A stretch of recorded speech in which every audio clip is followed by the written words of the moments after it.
বন্ধুরা কেমন আছো তোমরা সকলে? আশা করি খুব খুব ভালো আছো। তো আর কয়েক ঘন্টা পরেই শুরু হতে চলেছে তোমাদের উচ্চ মাধ্যমিক 4th সেমিস্টারের পরীক্ষা। তার আগে আজ শেষ রাতে নিয়ে চলে এসেছি তোমাদের জন্য বেঙ্গলি এ মহা সাজেশন, অর্থাৎ লাস্ট মিনিট সাজেশন, শেষ মুহূর্তের সাজেশন। এবং পরীক্ষার আগে এই প্রশ্নগুলি জাস্ট পড়ে যাও, আশা করি এগুলির মধ্যেই কমন থাকবে। তো গল্প, কবিতা, পূর্ণাঙ্গ সহায়ক গ্রন্থ, নাটক এবং শিল্প সাহিত্য, চলচ্চিত্রের ইতিহাস এবং রচনা কোনগুলি পড়ে যাবে, এই কয়েকটা রচনা এবং কয়েকটা কোশ্চেন তোমাদের বলবো। এই কোশ্চেনগুলো তোমাদের রেডি আছে কিনা দেখে নাও, কারণ এগুলির মধ্যেই কমন থাকবে। তো আমরা কথা না বাড়িয়ে মূল সাজেশনের ভিডিওতে চলে আসবো। তার আগে যদি চ্যানেলে নতুন হয়ে থাকো অবশ্যই চ্যানেলটিকে সাবস্ক্রাইব করে পাশের অল নোটিফিকেশন বাটনটি প্রেস করতে ভুলবে না। তো চলে আসছি এবার আমরা মূল ভিডিওতে। তো বন্ধুরা, তোমরা যেমনটা জানো তোমাদের রয়েছে দুইটি গল্প, হলুদ পোড়া এবং হারুন সালেমের মাসি। যে কোনো একটা গল্প ভালো করে পড়ো, তোমার যেটা কবিতা বা তোমার যেটা গল্প ভালো লাগবে তুমি সেটাই করো, কারণ একটা প্রশ্ন পড়লে বা একটা গল্প থেকে পড়লেই তুমি কমন পাবে। দুইটিও পড়ে থাকলে আরও ভালো, অর্থাৎ সেক্ষেত্রে তোমার কমনের কোনো সমস্যা হবে না। তবে যারা খুব কম পড়েছো তারা অবশ্যই একটা গল্প ভালো করে দেখে যাবে, হয় হলুদ পোড়া নয় হারুন সালেমের মাসি, এটা তোমরা জানো। এবার আসছি আমরা কবিতা রয়েছে তিনটি কবিতার মধ্যে যে কোনো দুইটি কবিতা ভালো করে একদম মুখস্থ করে নাও, ভালো করে পড়ে নাও, ভালো করে প্রশ্ন রেডি করে নাও। আশা করি দুইটার মধ্যে একটা 100% কমন থাকবেই। অর্থাৎ দুইটা তুমি একটা পড়লে কিন্তু সেক্ষেত্রে রিস্ক হতে পারে, এটা আমি বারবার বলে দিচ্ছি, কারণ তুমি কনফার্ম না, আমরা কনফার্ম না, কারণ এবার সিলেবাস নতুন, কোন দুটো গল্প থেকে প্রশ্ন আসবে বলা কঠিন। তাই রিস্ক না নিয়ে দুইটি কবিতা ভালো করে পড়বে। এবার আসছি আমরা নাটক তো একটাই নাটক রয়েছে, নানা রঙের দিন, এটা তোমাদের ভালো করে পড়তে হবে। পূর্ণাঙ্গ সহায়ক গ্রন্থ অর্থাৎ ডাকঘর থেকে কী কী প্রশ্ন রয়েছে সেটাও আমি তোমাদের জানাবো, এবং শেষে তোমাদের রচনার সাজেশন দিয়ে দেবো, অর্থাৎ কোন কোন রচনা, মাত্র 5 থেকে 6টি রচনা দেবো। এই রচনাগুলি ভালো করে তোমরা রেডি করে নাও, ঠিক আছে? তো চলে আসছি আমরা প্রথম গল্প হলুদ পোড়া মানিক বন্দ্যোপাধ্যায় রচিত হলুদ পোড়া গল্প থেকে কোন কোন প্রশ্নগুলি এক নজরে তোমরা দেখে যাবে। আশা করি এই প্রশ্নগুলি অনেকেরই তোমাদের রেডি হয়ে আছে, রেডি যদি না হয়ে থাকে অবশ্যই দেখে নাও এই প্রশ্নগুলি অবশ্যই দেখবে। প্রথম প্রশ্ন হচ্ছে, ছোট গল্প হিসেবে হলুদ পোড়া কতটুকু সার্থক তা বিচার করো। তারপরে দেখো, হলুদ পোড়া গল্পে যে ভৌতিক পরিবেশের ছায়া আছে তা লেখো। আমি জাস্ট উপর বলছি কিন্তু, ঠিক আছে? 2 নম্বর, হলুদ পোড়া নামকরণের সার্থকতা আলোচনা করো, বা নামকরণের সার্থকতা, অর্থাৎ প্রথম যে গল্প বললাম ছোট গল্প হিসেবে এবং নামকরণের সার্থকতা, এই কোশ্চেনটা একই রকম মিল রয়েছে। তারপরে দেখো, ধীরেন ও নবীনের চরিত্র খুব ভালো করে পড়ে যাবে। তারপরে গ্রামীণ কুসংস্কার জীবনে চরিত্রকে কীভাবে এদের প্রভাবিত করেছে, অর্থাৎ কোশ্চেনটা এভাবে ঘুরিয়ে আসছে। 5 নম্বর প্রশ্ন দেখে রাখবে, নিজের পরিবারকে অশ্বশুরী হাত থেকে বাঁচাতে শান্তি কী ব্যবস্থা নিয়েছিল। খুবই গুরুত্বপূর্ণ কোশ্চেন। তারপরে দেখো, পঙ্কজ ঘোষাল বলল কুঞ্জকে ডেকে পাঠাও, হারামজাদা তোকে ফাঁসি কাটে ঝোলাচ্ছি, উক্তিটি কার, তাৎপর্য বিশ্লেষণ করো। অর্থাৎ তোমাদের যে 29 পৃষ্ঠা রয়েছে টেক্সট বইয়ের, খুব ভালো করে সেই অংশটা পড়ে যাবে। তারপরে রয়েছে দেখো, শুভ্রাকে আমি খুন করেছি, কে শুভ্রাকে খুন করেছে, কেন খুন করেছে, তাৎপর্য বিশ্লেষণ করো, বা ঘটনার প্রেক্ষাপট অবলম্বনে লেখো, গল্প অবলম্বনে লেখো। তারপরে দেখো, বাঁশের প্রসঙ্গ, হলুদ পোড়া গল্পে যে বাঁশের প্রসঙ্গ আছে সেটা কিন্তু খুব ভালো করে পড়ে যাবে। জাস্ট আমি 8টা কোশ্চেন তোমাদের দিলাম, এই 8টা কোশ্চেন ভালো করে দেখলেই আশা করি এর মধ্যেই কমন থাকবে। জাস্ট কোশ্চেনটা কিন্তু তোমাদের একটু ঘুরিয়ে থাকতে পারে, কেমন বলে দিই, অর্থাৎ উক্তি বা প্রসঙ্গ একটু আলাদা থাকতে পারে, কিন্তু তোমাদের উত্তর একই হবে, ঠিক আছে? তাই তোমরা হলুদ পোড়া গল্পটা যদি ভালো করে পড়ে রাখো, আশা করি যে কোনো প্রশ্নের উত্তর তোমরা লিখে আসতে পারবে। এবার আমরা চলে আসছি হারুন সালেমের মাসি থেকে তোমরা কোন কোন প্রশ্নগুলি এক নজরে দেখে যাবে দেখে নাও। 1 নম্বর, যে নামকরণের সার্থকতা বিচার করো। হারুন সালেমের মাসি নামকরণের সার্থকতা বিচার করো। একটা কথা বলে রাখি, যে কোনো কবিতা, গল্প, নাটক সব ক্ষেত্রেই কিন্তু নামকরণের সার্থকতা প্রশ্নটি ভালো করে পড়ে যাবে। বারবার বলে দিচ্ছি, নামকরণের সার্থকতা এবং হচ্ছে চরিত্রমূলক যেসব প্রশ্ন রয়েছে, ইম্পর্টেন্ট চরিত্র, সেই চরিত্র কিন্তু এবার তোমাদের পরীক্ষা আসার সম্ভাবনা প্রবল রয়েছে। যে কোনো কবিতা, গল্প এবং নাটক থেকে কিন্তু তোমাদের একটা চরিত্র বা 2টি চরিত্র আসার সম্ভাবনা 110%। তাই বলবো চরিত্রগুলো একটু ভালো করে দেখে যাবে। তারপরে দেখো, 2 নম্বর কোশ্চেন, ছোট গল্প হিসেবে গল্পটা কতটা সার্থক, অর্থাৎ হারুন সালেমের মাসি ছোট গল্প হিসেবে কতটা সার্থক তা আলোচনা করো। একই কোশ্চেন, ঠিক আছে? দেখো, 2 নম্বর কোশ্চেন বলা হয়েছে, গৌরবের চরিত্র এবং তার মাতৃত্ব কীভাবে ফুটে উঠেছে, মাতৃত্ববোধ কীভাবে ফুটে উঠেছে সেটা কিন্তু আলোচনা করতে হবে। খুবই গুরুত্বপূর্ণ একটি কোশ্চেন, ট্রিপল স্টার একদম আমি বলে দিচ্ছি, এই কোশ্চেনটা কিন্তু খুবই ইম্পর্টেন্ট। গৌরবের চরিত্র এবং তার মাতৃত্ববোধ কীভাবে গল্পে প্রতিফলিত হয়েছে। দেখো, পরবর্তী কোশ্চেন, যোশীর পরিচয় দাও, অর্থাৎ খুবই গুরুত্বপূর্ণ। এই যে যোশী রয়েছে, যোশীর সম্পর্কে একটা উক্তি দিয়ে দিবে, যোশী কি বলেছিল সেই উক্তি টেনে কিন্তু তোমাকে বলবে যে যোশীর চরিত্র বিশ্লেষণ করো। দেখো 5 নম্বর, এই তো স্বর্গ তার স্বর্গ ও হার আর মার স্বর্গ কি এক হতে পারে? তাৎপর্য বিশ্লেষণ করো। খুবই খুবই একটি গুরুত্বপূর্ণ লাইন এবং গুরুত্বপূর্ণ প্রশ্ন। 6 নম্বর দেখো, নিবারণের প্রতিহিংসা, এই যে নিবারণ যে কেন প্রতিহিংসা তার প্রতি ছিল, নিবারণের কেন প্রতিহিংসা হয়েছিল সেটার তোমার পরিচয় দিতে হবে। খুবই খুবই একটি গুরুত্বপূর্ণ কোশ্চেন। 7 নম্বর, শহরের গৌরবী আর হারার সমাজ থেকে অনেক বড় সমুদ্রের মতো, ব্যাখ্যা করো। খুবই গুরুত্বপূর্ণ একটি লাইন।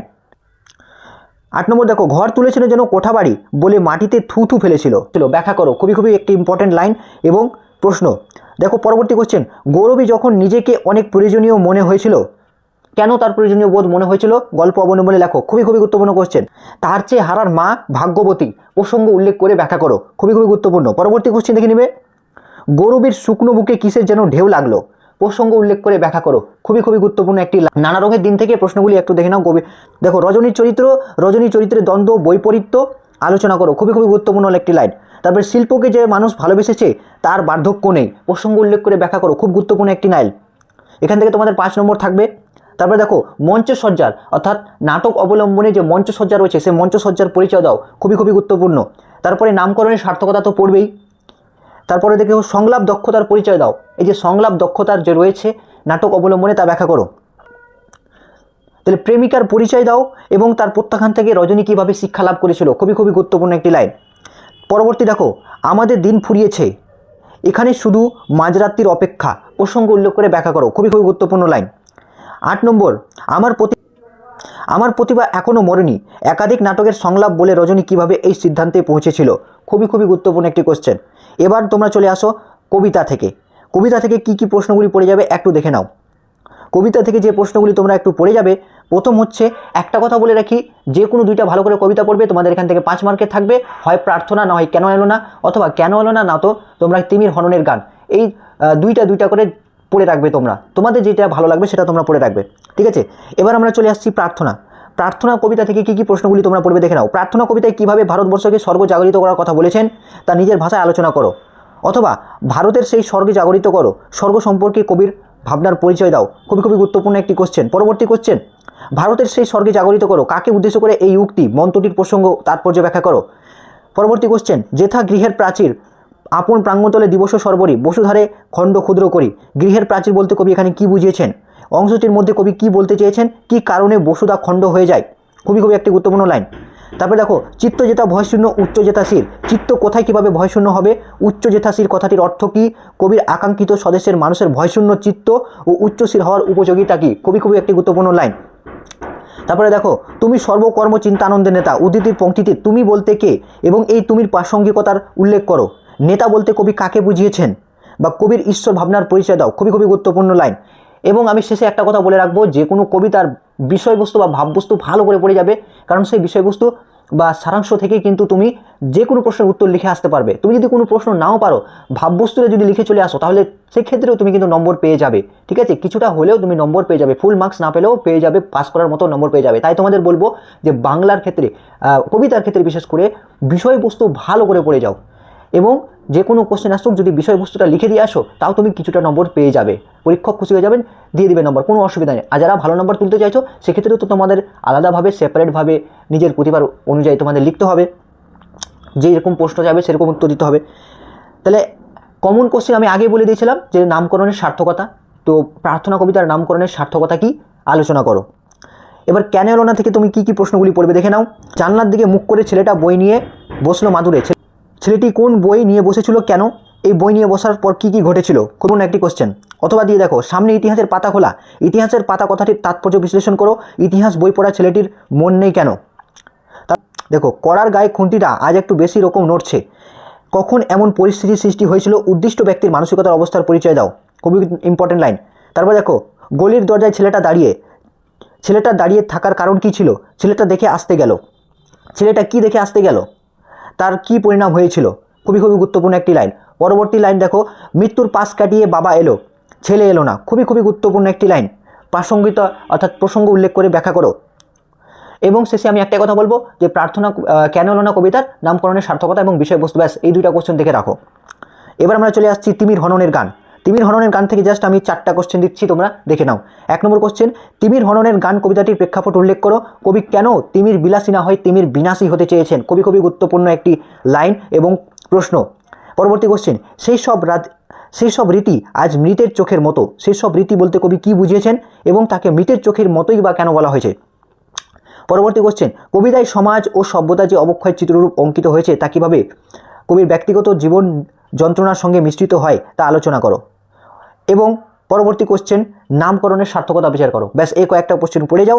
এবং আমি বারবার বলছি যে তোমাদের কবিতার লাইন টেনে কিন্তু প্রশ্ন দেওয়া হবে, কবিতার লাইন টেনে প্রশ্ন দেওয়া হবে। তাই বলবো যে প্রেক্ষাপট, এই তিমির হননের গান যদি তোমাদের ভালো লাগে তাহলে সেক্ষেত্রে তার প্রেক্ষাপটটা অবশ্যই দেখে যাবে এবং তার বিষয়বস্তুটা একটু দেখে যাবে। ব্যাস এখান থেকে তুমি যে ধরনের কোশ্চেন আসুক না কেন তুমি লিখে দিয়ে আসতে পারবে, কোনো অসুবিধা নেই। এবার আমরা চলে আসছি চিত্রকলার এবং চলচ্চিত্র ইতিহাস। তাহলে চিত্রকলা থেকে তোমরা কোন কোন প্রশ্নগুলি পড়বে দেখে নাও। 1 নম্বর, অবনীন্দ্রনাথ ঠাকুর পড়বে। তারপরে হচ্ছে তোমরা প্রশ্নটা এভাবে আসতে পারে যে বাঙালির চিত্রকলা চর্চায় অবনীন্দ্রনাথ ঠাকুরের অবদান আলোচনা করো। তারপরে রামকিঙ্কর বেজের অবদান, তারপরে নন্দলাল বসুর অবদান, এগুলি মোস্ট ইম্পর্টেন্ট কিন্তু। যামিনী রায়ের অবদান খুবই গুরুত্বপূর্ণ এবং রবীন্দ্রনাথ ঠাকুরের বিশিষ্টতা বা অবদান আলোচনা করো। এবং লাস্ট কোশ্চেন আমি বলবো পট বা পটচিত্র বলতে কী বোঝানো হয়। এবার বাংলার লোকশিল্প হিসাবে পটশিল্পের সংক্ষিপ্ত পরিচয় বা গুরুত্ব আলোচনা করো। পরবর্তী কোশ্চেন, বাঙালি চিত্রকলার ইতিহাসে গগেন্দ্রনাথ ঠাকুরের অবদান আলোচনা করো। খুবই গুরুত্বপূর্ণ একটি কোশ্চেন, ঠিক আছে। পরবর্তী, বাংলার চিত্রকলা ইতিহাসে জোড়াসাঁকো ঠাকুরবাড়ির অবদান আলোচনা করো। ব্যাস এবার আমরা চলে আসছি আমাদের চলচ্চিত্র ইতিহাস থেকে। দেখো চলচ্চিত্র থেকে তোমরা কি কি পড়বে।